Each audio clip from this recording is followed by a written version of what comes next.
নমস্কাৰ বন্ধুসকল, আকৌ এটা নতুন ভিডিঅ'লৈ মই আপোনালোকৰ মাজলৈ আহিছোঁ। আপোনালোকে চাই আছে মোৰ চেনেল মিষ্টাৰটো। বন্ধুসকল, আপোনালোকেতো জানেই যে আজি তেজপুৰত এখন বৃহৎ উপহাৰ কুপনৰ খেল হোৱাৰ কথা আছিলে।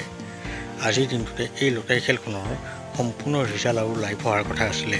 মই আপোনালোকক ক'বলৈ ওলাইছোঁ যে আজি এই উপহাৰ কুপনৰ খেলখন নহয়, আমাৰ শ্ৰদ্ধাৰ অতি মৰমৰ জুবিন গাৰ্গৰ দেহাৱসানৰ বাবে এই খেলখন পিছুৱাই দিয়া হৈছে। আপোনালোকে অলপো চিন্তা কৰিব নালাগে। কমিটিয়ে এইটো কথা জনাইছে যে অহা মাহৰ 4 তাৰিখে এই খেলখন অনুষ্ঠিত কৰা হ'ব আৰু বহুত ধুনীয়াকৈ এই খেলখন পতা হ'ব। এই খেলখনৰ লাইভ আৰু ৰিজাল্ট আপোনালোকে মোৰ চেনেলতে চাব পাৰিব। আপোনালোক যদি মোৰ চেনেলত নতুনকৈ আহিছে তেনেহ'লে মোৰ চেনেলটো সকলোৱে ছাবস্ক্ৰাইব কৰি লওক আৰু ভিডিঅ'টোৰ লাইকতে কমেণ্ট কৰি যাব। আপোনালোকে অলপো চিন্তা কৰিব নালাগে, মোৰ চেনেলতেই এই খেলখনৰ সম্পূৰ্ণ লাইভ আৰু ৰিজাল্ট চাব পাৰিব। আৰু যদিহে আপোনালোকে এই খেলখনৰ এটা টিকট ল'ম বুলি ভাবিছে তেনেহ'লে আপোনালোকে মোৰ লগত যোগাযোগ কৰিব। বন্ধুসকল, ভিডিঅ'টো বেছি দেৰিলৈ নকৰোঁ। ভিডিঅ'টো চাই ভাল পালে মোৰ চেনেলটো ছাবস্ক্ৰাইব কৰি ভিডিঅ'টো লাইকতে কমেণ্ট কৰি দিব। লগ পাম অন্য এটা ভিডিঅ'ৰ সৈতে। এতিয়ালৈ দিয়ক মোক বাই।